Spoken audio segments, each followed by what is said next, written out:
एरंडोल तालुक्यात एका माध्यमिक शिक्षकानेच केला आपल्याच विद्यार्थिनीचा विनयभंग। शिक्षकी पेशाला फासली काळिमा, तर अल्पवयीन मुलींनी घेतली पोलिसात धाव।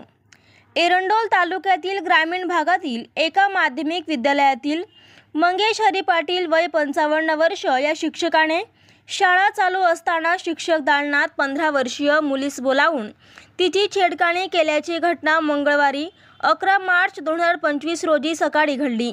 सदर शिक्षकाच्या या घृणास्पद प्रकारामुळे शिक्षकी पेशाला काळिमा फासली गेली आहे।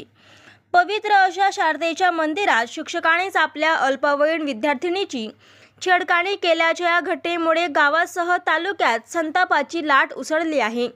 या प्रकरणी आरोपीवर एरंडोल पोलीस स्टेशनला रात्री उशिरापर्यंत पोस्को कायदा अंतर्गत गुन्हा दाखल करण्याचे काम सुरू होते।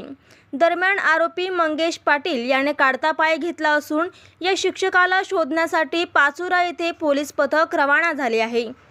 एरंडोल तालुक्यातील एका ग्रामीण भागातील माध्यमिक विद्यालयात आरोपी शिक्षक मंगेश हरी पाटील राहणार पाचोरा याने 15 वर्षीय विद्यार्थिनी शिक्षक दालनात बोलावले व तिच्याशी छेडखानी करीत तिच्या मनात लज्जा उत्पन्न होईल असे घृणास्पद कृत्य केले। या प्रकरणी एरंडोल पोलीस स्टेशनला पोस्को कायदा अंतर्गत आरोपींवर गुन्हा दाखल करण्याचे काम रात्री उशिरापर्यंत सुरू होते।